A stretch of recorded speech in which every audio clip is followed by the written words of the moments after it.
कृष्णा। नमस्कार भक्तों, संगीता धर्म सागर चैनल परिवार में आप सभी का दिल से स्वागत है। हे प्रिय भक्तजनों, तो आइए शुरू करते हैं आज की महात्म्य कथा में आगे का वृतांत। ओम नमो नारायणाय। जब यादव परस्पर एक दूसरे को मारने लगे, उनके अस्त्र शस्त्र खत्म हो गए, तब उन्होंने एरका घास को ही उखाड़ लिया और उसी को वज्र रूप में वो एक दूसरे पर मारने लगे। श्री हरि ने यादवों को ऐसा करने से रोका, किंतु वे उन्हें ही अपने विपक्षी का सहायक मानने लगे और उनकी अवहेलना करके आपस में प्रहार करते ही रहे। इससे भगवान श्री कृष्ण को भी क्रोध हो आया। इसीलिए उन्होंने भी उनका वध करने के लिए मुट्ठी भर एरका उखाड़ ली। हाथ में आते ही वह एरका लोहे का मूसल बन गई। उस मूसल से भगवान ने सहसा समस्त यादवों का संहार कर डाला तथा अन्य यादव आपस में ही लड़कर नष्ट हो गए। उसके बाद भगवान श्री कृष्ण का जैत्र नामक रथ दारुक के देखते ही देखते समुद्र के मध्यवर्ती मार्ग द्वारा शीघ्र ही चला गया। उसमें जुते हुए घोड़े उस रथ को लेकर उड़ गए। फिर शंख, चक्र, गदा, शारंग धनुष, दोनों अक्षय तोणीर और खड़ग, ये सभी अस्त्र शस्त्र भगवान की परिक्रमा करके सूर्य के मार्ग से चले गए। क्षण भर में वहां संपूर्ण यदुवंशियों का संहार हो गया। केवल महाबाहु श्री कृष्ण और दारुक ही रह गए। उन दोनों ने घूमते हुए आगे जाकर देखा, बलराम जी एक वृक्ष के नीचे आसन लगाकर बैठे हुए हैं और उनके मुंह से एक विशाल नाग निकल रहा है। वह महाकाय सर्प उनके मुख से निकलकर सिद्धों और नागों से पूजित होकर समुद्र की ओर चला गया। समुद्र ने सामने आकर उसे अर्घ दिया। उसके बाद वह श्रेष्ठ नागों से पूजित होकर समुद्र के जल में प्रवेश कर गया। हे प्रिय भक्तों, पिछले अध्याय में मैंने आपको एक कथा सुनाई थी, जिसमें मैंने आपको बताया था कि एक दैत्य था जो भगवान श्री कृष्ण की ही नकल करने लगा और उसने भगवान कृष्ण की तरह ही सभी आभूषण धारण कर लिए थे। यहाँ तक कि वो भगवान की तरह ही व्यवहार भी करने लगा था और भगवान श्री कृष्ण को वो झूठा बताने लगा था। तो क्या आपको उस दैत्य का नाम याद है? अगर याद है तो कमेंट बॉक्स में जरूर बताइएगा। अगर आपने इससे पहले का अध्याय नहीं सुना है तो फिर आप एक बार पहले पिछले अध्याय को जरूर सुन लीजिएगा। बहुत ही रोचक कथा है। और आगे की कथा सुनाने से पहले महाभारत का एक प्रसंग आपको सुनाते हैं। महाभारत में एक प्रसंग मिलता है कि एक बार महर्षि दुर्वासा भगवान श्री कृष्ण के यहाँ पधारे। भगवान ने उनका बड़ा स्वागत सत्कार किया। तब दुर्वासा जी ने कहा कि हे कृष्ण, आप मेरी जूठन अपने सारे शरीर में लगा लीजिए। भगवान ने बिना कुछ सोचे समझे ऐसा ही कर लिया, किंतु श्री कृष्ण भगवान ने उस जोठन को पैर के नीचे नहीं लगाया, यह सोचकर कि कहीं ब्राह्मण की जोठन का अपमान ना हो जाए। दुर्वासा जी ने कहा कि जहाँ जहाँ जोठन लगी है वह सारा अंग दुर्भेद्य होगा और जहाँ नहीं लगी है वो किसी शस्त्र से बींध जाएगा। भगवान श्री कृष्ण के पूरे शरीर में सिर से लेकर सभी अंगों में जोठन लग गई थी, लेकिन पैर के नीचे नहीं लगी थी। और पैर के नीचे ना लगने पर जो कुछ भी हुआ, अगर आप उसका कारण जानना चाहते हो तो कृपया कमेंट बॉक्स में बताइएगा, ताकि अगले अध्याय में इसकी कथा भी आपको सुना सकूं। आइए अब सुनते हैं आगे की कथा। जब बलराम जी के मुंह से निकलकर वह विशाल काय सर्प समुद्र के जल में प्रवेश कर गया, तब इस प्रकार बलराम जी का प्रयाण देखकर श्री कृष्ण ने दारुक से कहा कि तुम द्वारका में जाकर यह सब वृतांत वसुदेव जी तथा राजा उग्रसेन से कहो कि बलराम जी चले गए, यदुवंशियों का संहार हो गया और मैं भी योगस्थ होकर परम धाम को चला जाऊंगा। ये सभी बातें बताकर द्वारका वासी मनुष्यों और उग्रसेन से यह भी कहना कि अब इस संपूर्ण द्वारकापुरी को समुद्र डुबो देगा। इसीलिए आप लोग यहाँ से जाने के लिए रथों को सुसज्जित करके अर्जुन के आगमन की प्रतीक्षा करें। जब अर्जुन द्वारका से निकले तब कोई भी वहां ना रहे, सभी लोग अर्जुन के साथ ही चले जाएं।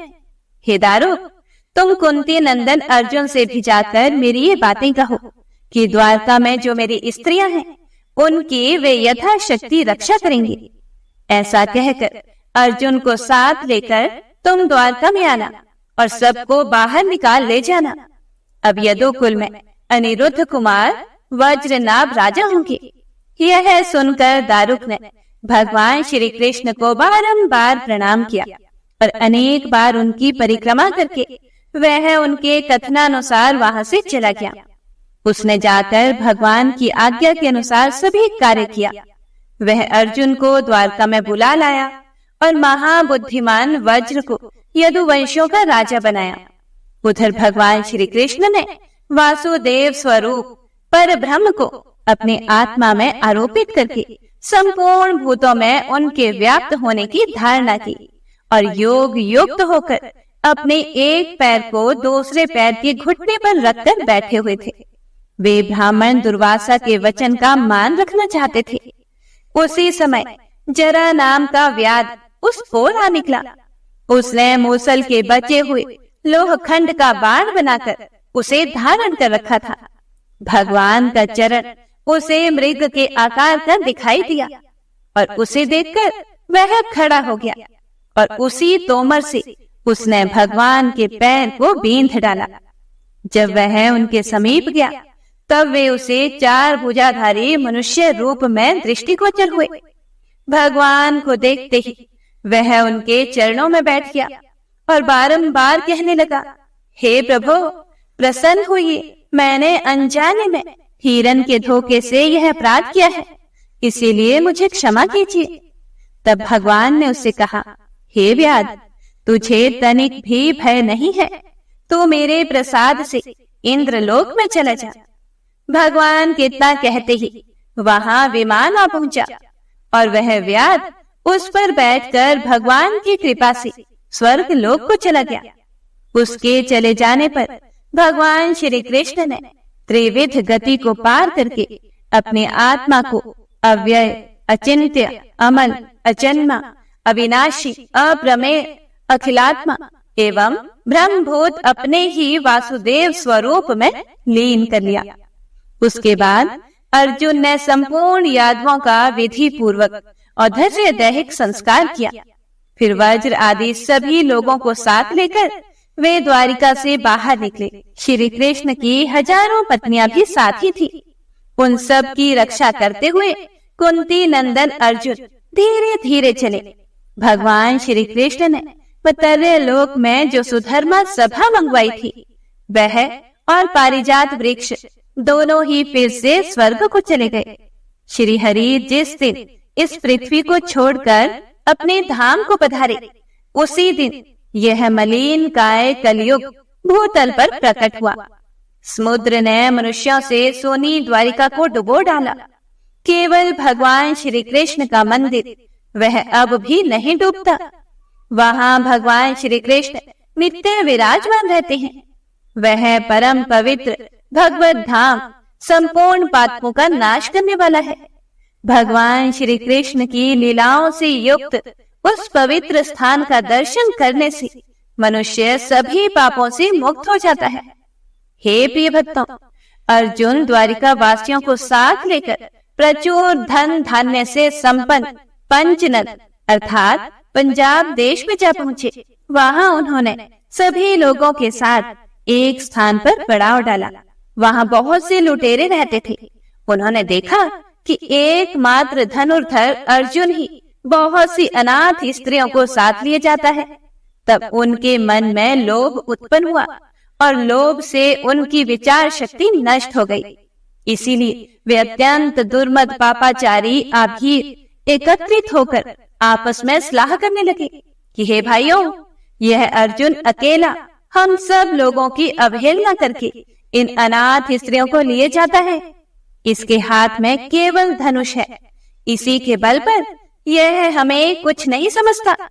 यह हमारे लिए धिक्कार की बात है। तुम सब लोग बल लगाओ। ऐसा निश्चय करके लाठी और ठेले चलाने वाले डाकू हजारों की संख्या में उन स्त्रियों पर टूट पड़े। यह देखकर कुंती नंदन अर्जुन ने उनका उपहास सा करते हुए कहा, ओ पापियों, यदि तुम्हारी मरने की इच्छा ना हो तो लौट जाओ। अभीरों पर उनकी धमकी का कुछ भी असर ना हुआ। उन्होंने अर्जुन के वचनों की अवहेलना करके सारा धन लूट लिया। तब अर्जुन ने अपने दिव्य गांडीव धनुष को चढ़ाना आरंभ किया, किंतु बलवान होने पर भी वे उसे चढ़ा ना सके।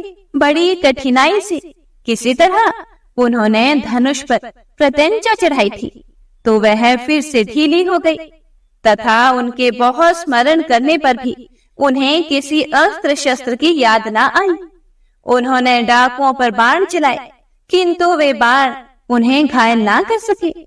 अग्निदेव के दिए हुए अक्षय बाण उन ग्वालों के साथ युद्ध करने में नष्ट हो गए। अर्जुन की शक्ति भी क्षीण हो गई। उस समय अर्जुन के मन में यह निश्चय हुआ कि मैंने अपने बाण समूह से जो बड़े बड़े बलवान राजाओं को परास्त किया है, वह श्री कृष्ण का ही बल था। बाणों के नष्ट हो जाने पर अर्जुन ने धनुष की नोक से डाकुओं को मारना आरंभ किया, किंतु वे उनके इस प्रहार की हंसी उड़ाने लगे। वे मलेच्छ लुटेरे अर्जुन के देखते ही देखते वृष्णि और अंधक वंश की सुंदरी स्त्रियों को लेकर चारों ओर चंपत हो गए। तब अर्जुन ने दुखी होकर कहा, हाय, यह बड़े कष्ट की बात हुई। अहो, भगवान श्री कृष्ण ने मुझे अकेला छोड़ दिया। ऐसा कहकर वे फूट फूट कर रोने लगे और रोते रोते ही बोले कि हाय, यह वही धनुष है, वे ही बाण हैं, वही रथ और वे ही घोड़े हैं, किंतु आज सब एक साथ ही नष्ट हो गए। अहो, देव बड़ा प्रबल है।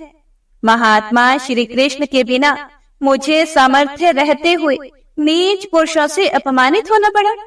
वे ही मेरी भुजाएं, वही मुष्टि और वही मैं अर्जुन, किंतु उन पुण्य पुरुष श्री कृष्ण के बिना आज सब कुछ निस्सार हो गया।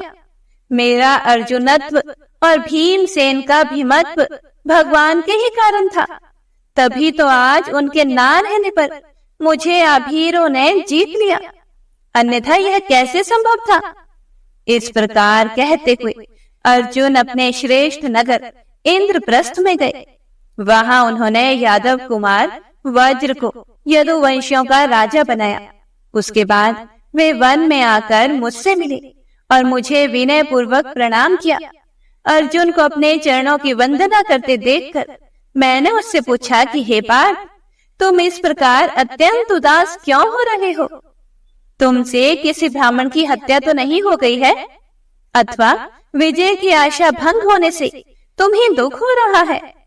इस समय तुम सर्वथा श्रीहीन हो गए हो। तुमने किसी अगम्य स्त्री से रमन तो नहीं किया, जिससे तुम्हारी कांति फीकी पड़ गई है? क्या कहीं निम्न श्रेणी के मनुष्यों ने तुम्हें युद्ध में परास्त कर दिया है? मेरे ऐसा प्रश्न करने पर अर्जुन ने लंबी सांस छोड़ते हुए कहा, हे भगवान, सुनिए, जो हमारे तेज, बल, वीर्य, पराक्रम, श्री और कांति थे, वे भगवान श्री कृष्ण हम लोगों को छोड़कर चले गए।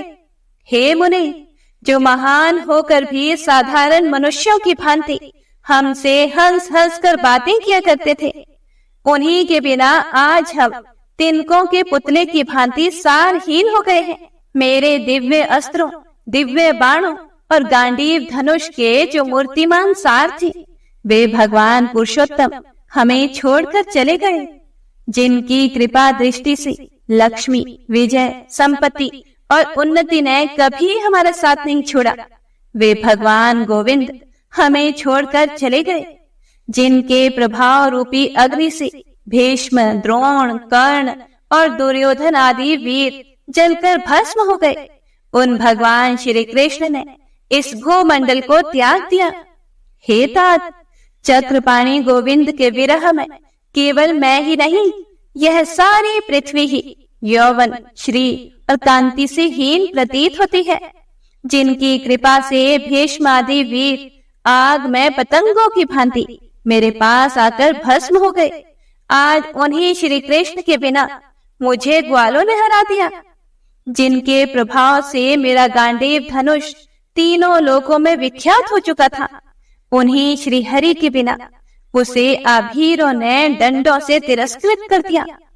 हे महामुने, मेरे साथ कई हजार अनाथ स्त्रियां थी और मैं उनकी रक्षा के लिए पूर्ण यत्न कर रहा था, तो भी डाकुओं ने केवल लाठी के बल पर उन्हें छीन लिया। हे पितामह, ऐसी अवस्था में मेरा श्रीहीन होना कोई आश्चर्य की बात नहीं है। आश्चर्य तो यह है कि मैं नीच पुरुषों द्वारा अपमान के पंख में साना जाकर भी निर्लज्जता पूर्वक जीवन धारण कर रहा हूँ। फिर व्यास जी कहते हैं, हे द्विजवरों, पांडु नंदन महात्मा अर्जुन अत्यंत दुखी और दीन हो रहे थे।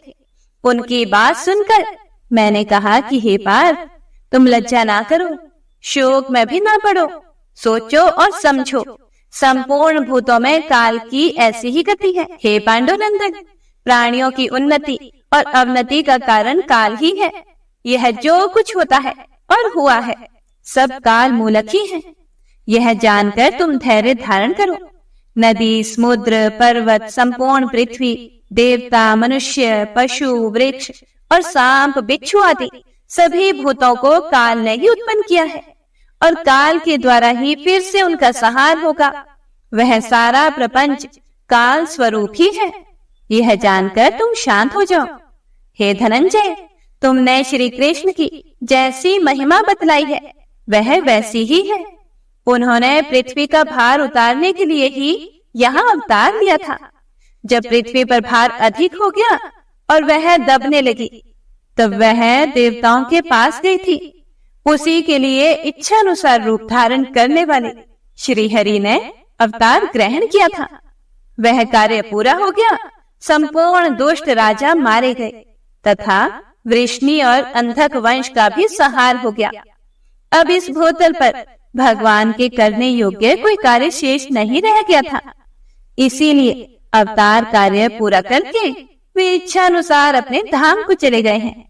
देव देव भगवान श्री कृष्ण ही सृष्टि के समय संसार की सृष्टि और पालन के समय पालन करते हैं तथा वे ही संहार काल में संपूर्ण जगत का संहार करने में समर्थ होते हैं। जैसा कि इस समय भी उन्होंने दुष्ट राक्षसों का संहार किया था। इसीलिए हे पार्थ, तुम्हें अपनी पराजय से दुख नहीं मानना चाहिए, क्योंकि अभ्युदय का समय आने पर ही पुरुषों द्वारा बड़े बड़े पराक्रम होते हैं। जिस समय तुमने अकेले ही भीष्म जैसे वीरों का वध किया था, उस समय उनका भी क्या अपने से न्यून पुरुष के द्वारा पराभव नहीं हुआ था? किंतु यह पराजय काल की ही देन थी। भगवान विष्णु के प्रभाव से जिस प्रकार तुम्हारे द्वारा उनकी पराजय हुई, उसी प्रकार लुटेरों के हाथ से तुम्हें भी पराजित होना पड़ा। वे जगतपति भगवान श्री कृष्ण भिन्न भिन्न शरीरों में प्रवेश करके संसार का पालन करते हैं और अंत में सब जीवों का संहार कर डालते हैं। जब तुम्हारे अभ्युदय का समय था, तब भगवान श्री कृष्ण तुम्हारे सहायक हो गए थे, और जब वह समय बीत गया, तब तुम्हारे विपक्षियों पर भगवान की कृपा दृष्टि हुई है। तुम गंगा नंदन भीष्म के साथ संपूर्ण कौरवों का संहार कर डालोगे। इस बात पर पहले कौन विश्वास कर सकता था? और फिर तुम्हें अभीरों से परास्त होना पड़ेगा, यह बात कौन मान सकता था? परंतु दोनों ही बातें संभव हुई। हे पार्थ, यह संपूर्ण भूतों में श्री हरि की लीला का ही विलास है। इसीलिए तुम्हें तनिक भी शोक नहीं करना चाहिए। संपूर्ण जगत के स्वामी भगवान श्री कृष्ण ने ही संपूर्ण यादवों का संहार किया है। तुम लोगों का संहार काल भी समीप ही है। इसीलिए भगवान ने तुम्हारे बल, तेज, पराक्रम और महात्म्य का पहले ही संहार कर दिया है। जो जन्म ले चुका है उसकी मृत्यु निश्चित है। जो ऊंचे चढ़ चुका है उसका नीचे गिरना भी अवश्यम भावी है। संयोग का अवसान वियोग में ही होता है और संग्रह हो जाने के बाद उसका क्षय होना भी निश्चित बात है। यह समझकर विद्वान पुरुष हर्ष और शोक के वशीभूत नहीं होते। और इत्र मनुष्य भी उन्हीं के आचरण से शिक्षा लेकर वैसे ही बनते हैं। हे राजन, यह समझकर तुम्हें भाइयों के साथ सारा राज्य छोड़कर तपस्या के लिए वन में जाना चाहिए। अब जाओ, धर्मराज युधिष्ठिर से मेरी ये सारी बातें कहो। हे वीर, परसों तक अपने भाइयों के साथ जैसे भी हो सके घर से प्रस्थान कर दो। यह सुनकर अर्जुन ने धर्मराज के पास जाकर अपनी देखी और अनुभव की हुई सारी बातें कह सुनाई। अर्जुन के मुख से मेरा संदेश सुनकर समस्त पांडव परीक्षित को राज्य पर अभिषिक्त करके वन में चले गए। हे मुनिवरों, इस प्रकार मैंने आप लोगों से यदुकुल में अवतीर्ण भगवान श्री कृष्ण की संपूर्ण लीलाओं का विस्तार पूर्वक वर्णन किया है। अब आगे और क्या सुनना चाहते हो? तब मुनियों ने उनसे जिस प्रकार प्रार्थना की उसका वर्णन आप सभी अगले अध्याय में जरूर सुनिएगा। ओम नमो नारायणाय। तो इसी के साथ आज की महत्वपूर्ण कथा यहीं पर समाप्त होती है। उम्मीद करती हूँ कि आपको कथा पसंद आई होगी। जय श्री हरि विष्णु।